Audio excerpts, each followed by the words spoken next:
하나님의 은혜와 평강이 함께하기를 기도드립니다. 오늘 우리 주님께서 주시는 은혜 가운데 거하고 그 은혜를 누리고 나누는 세상에서 가장 행복한 하루가 되기를 주님의 이름으로 기도합니다.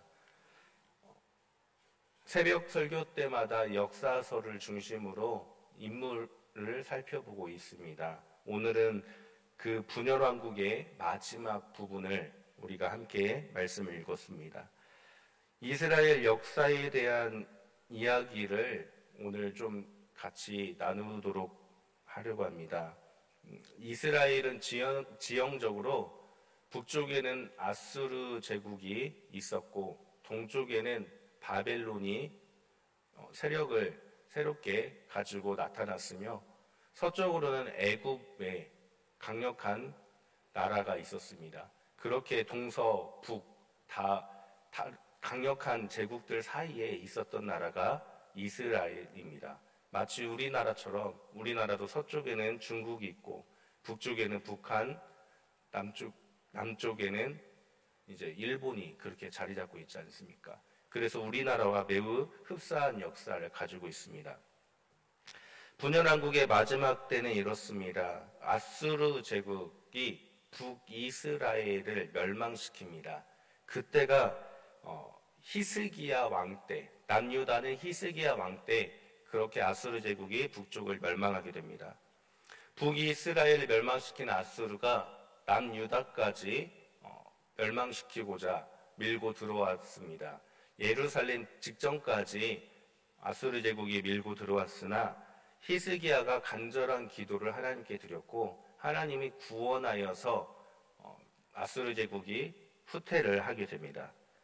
그 후에 시간이 흘러 신흥 제국인 아까 말씀드렸던 동쪽의 바벨론이라는 제국이 나타나게 되고 아수르와 끊임없이 전쟁을 하게 돼서 아수르 제국이 쇠퇴하게 되었습니다.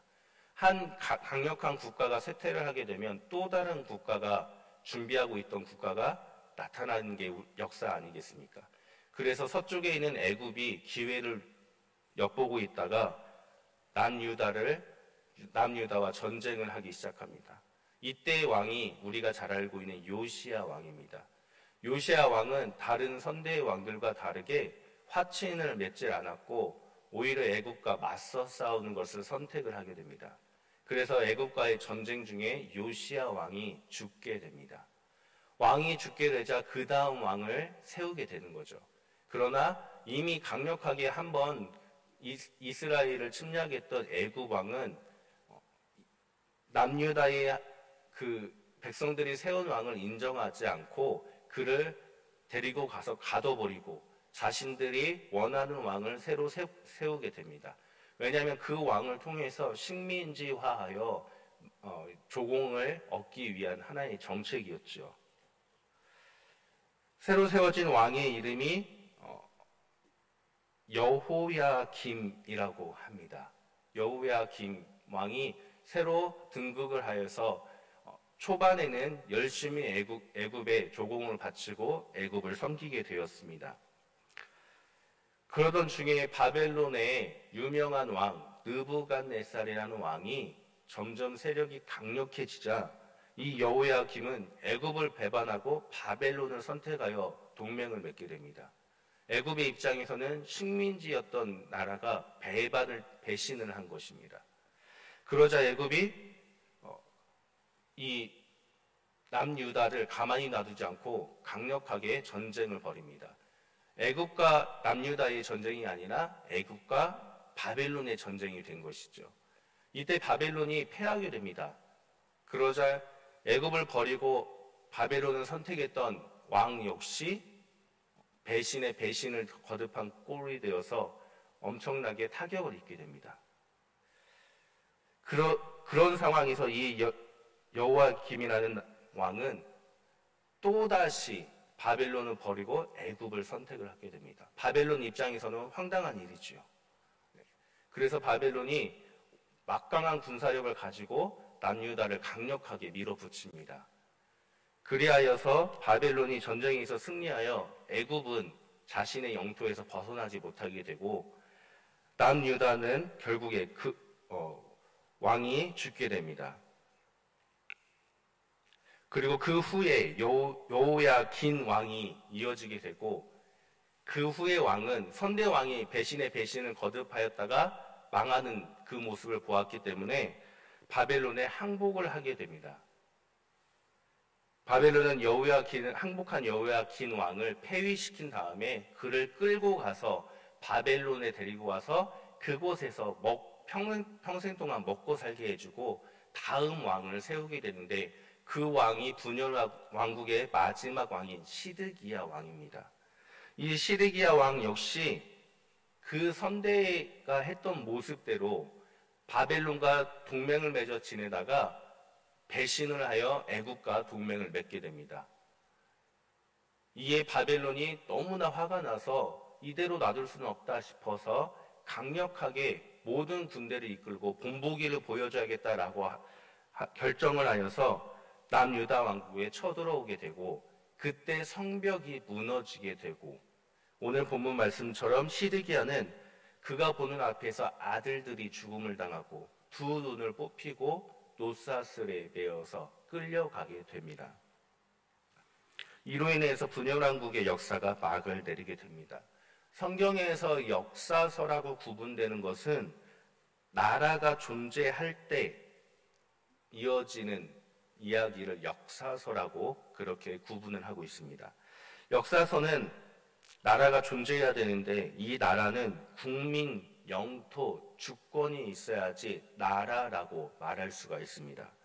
남왕국 이스라엘은 영토를 빼앗기게 되었고 주권마저 바벨론에게 빼앗기게 되었고 국민들마저 포로로 끌려가게 되었습니다.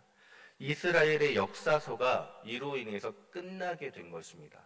물론 후에 페르시아라는 제국이 바벨론을 이기면서 포로를 다시 풀어주게 되어 포로 귀환이 이어지고 그때부터 다시 역사서가 시작되어집니다.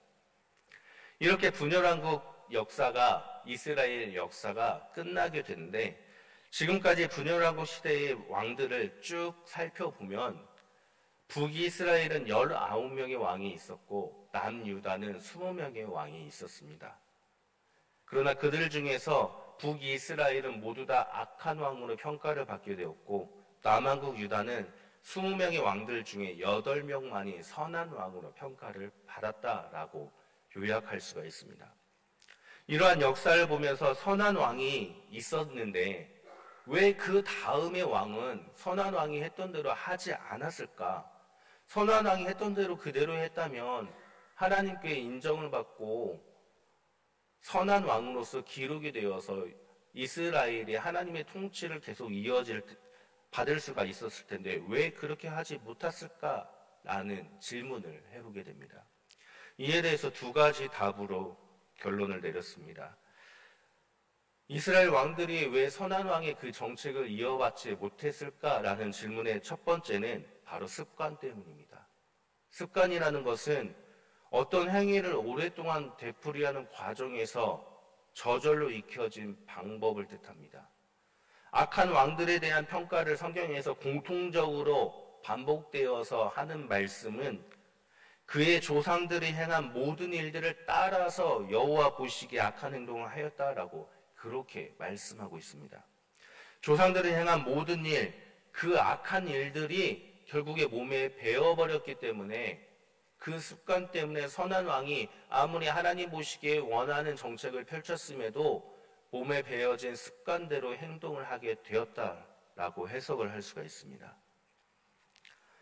그래서 선한 행동을 하는 것이 오히려 불편하게 느껴졌고 이전의 습관대로, 이전의 악한 행동이 오히려 편하게 여겨졌기 때문에 후대의 왕들은 그 행동을 그대로 행했던 것입니다.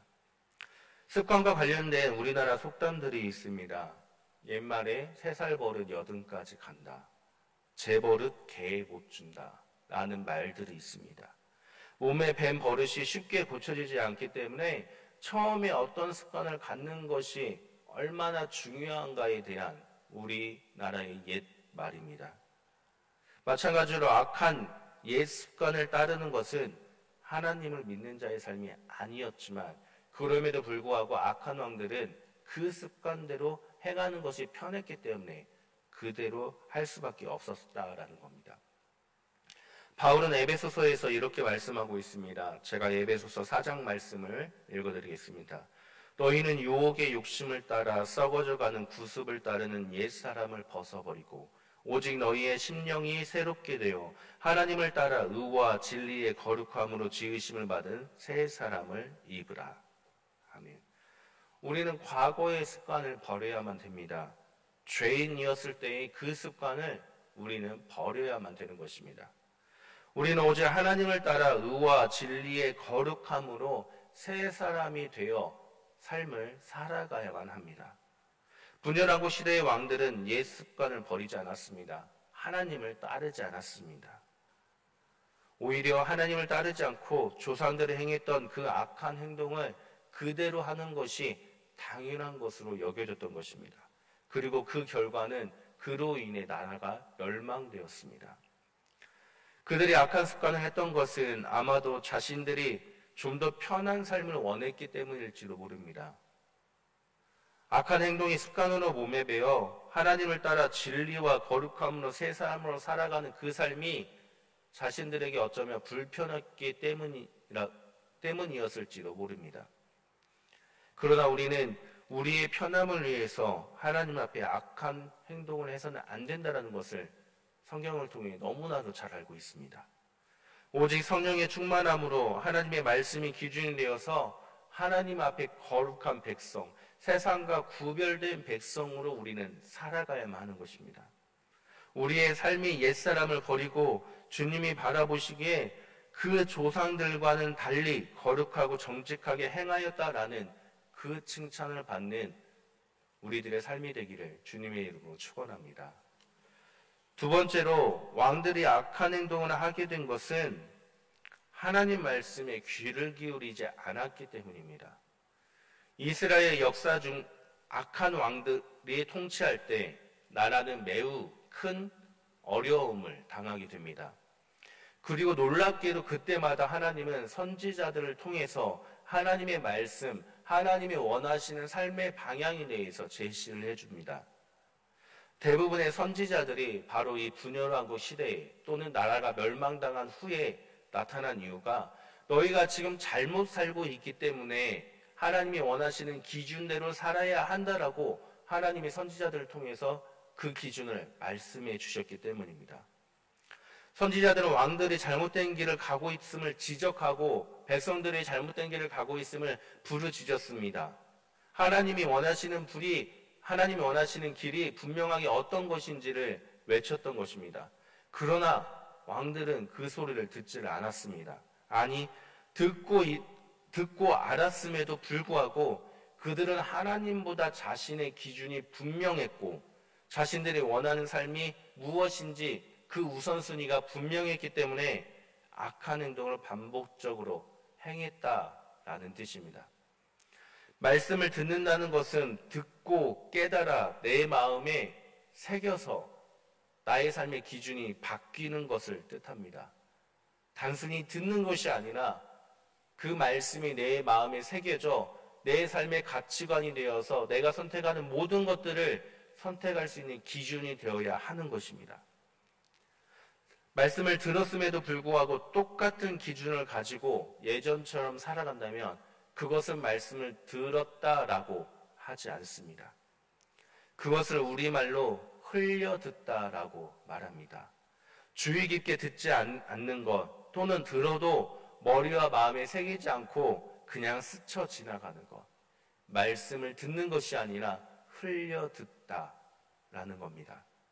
하나님의 말씀은 결코 흘려 들어서는 안 됩니다. 왜냐하면 하나님의 말씀에는 능력이 있기 때문입니다. 그래서 히브리서 4장에서는 하나님의 말씀은 살아있고 활력이 있어 좌우의 날선 어떤 검보다도 예리하여 혼과 영과 및 관절과 골수를 찔러 쪼개기까지 하며 또 마음의 생각과 뜻을 판단하나니라고 분명하게 말씀하고 있습니다. 하나님의 말씀은 그 무엇보다도 강하며 능력 있고 예리하여서 우리의 마음을 쪼갤 수가 있습니다. 우리의 마음과 생각과 뜻을 판단할 수가 있습니다. 그렇기 때문에 말씀은 흘러 듣는 것이 아니라 말씀을 들었으면 그 말씀을 우리의 골수까지 찔러서 우리의 마음과 생각이 하나님의 말씀의 기준이 되어야 한다라는 것을 분명하게 알려주고 있습니다. 말씀이 나를 다스리지 않는다면 우리는 끊임없이 나만을 위한 생각을 하게 됩니다. 우리는 끊임없이 옛 습관이 나타나는 것입니다. 제가 14일 동안 이렇게 의도치 않게 집안에 있게 되었습니다. 저는 이제 바깥에 있었는데 저희 아내가 집안에 있게 되었습니다. 자녀 셋과 함께 24시간 한 명이 엄마하고 가면 둘째가 엄마하고 오고 셋째가 엄마하고 오고 그때마다 얼마나 지치고 힘들겠습니까? 욱하는 모습이 나오기도 하고 화가 나고 잠깐 짐을 가지러 갔을 때 그 한 시간을 못 참고 저도 막 화를 냈던 적이 있습니다. 이러면 안 되는데 하고 순간적인 나의 기분 때문에 하나님 말씀은 이렇게 살지 않아야 된다라고 하는 걸 알지만 욱하면서 나오게 됩니다. 말씀이 나를 다스리지 않았기 때문입니다. 아니, 내가 말씀을 더 생각하지 않았기 때문이라 생각됩니다. 하나님의 말씀을 계속 읽으면서 계속 들으면서 그 말씀을 계속 읊조리면서 다른 어떠한 달콤한 유혹이 찾아오더라도 또는 나의 기분이 상하더라도 그 어떠한 유혹에 파고들 틈이 없도록 말씀이 중심이 되어야만 하는 것입니다. 사랑하는 성도님들, 분열왕국의 악한 왕들은 말씀을 들어도 자신들의 기준이 명확했기 때문에 흘려들었습니다. 우리의 삶은 어떻습니까? 우리는 말씀을 듣고 우리 역시 흘려듣고 우리의 삶은 말씀과는 따로따로 살고 있지는 않습니까? 분열왕국 역사를 통해 말씀과 삶이 따로따로 되는 것이 얼마나 위험한지를 우리는 알 수가 있습니다. 그렇기 때문에 오직 말씀 중심으로 말씀대로 우리는 살아가야만 하는 것입니다. 말씀을 흘려듣는 것이 아니라 하나님 말씀을 듣고 다른 어떠한 유혹에 파고들 틈이 없게끔 매일매일 그 말씀을 생각하고 매일매일 말씀을 묵상함으로 말씀이 나를 다스려 내 삶을 이끌 수 있도록 말씀만을 생각을 해야 됩니다. 그래서 시편에서는 여호와의 말씀을 주야로 묵상하는 자가 복이 있다라고 말씀하고 있습니다. 왜 여호와의 말씀을 묵상하는 자가 복이 있습니까?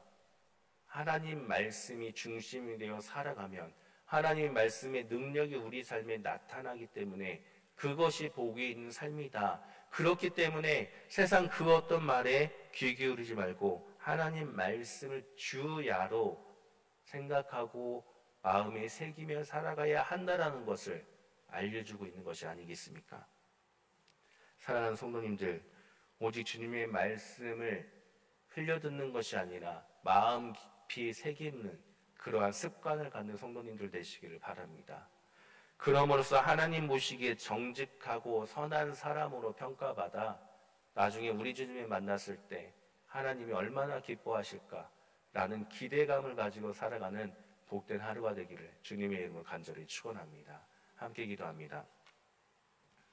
하나님, 분열왕국 시대의 역사를 통해서 하나님 말씀 중심으로 살아가는 그 습관이 얼마나 중요한지를 다시금 깨닫습니다.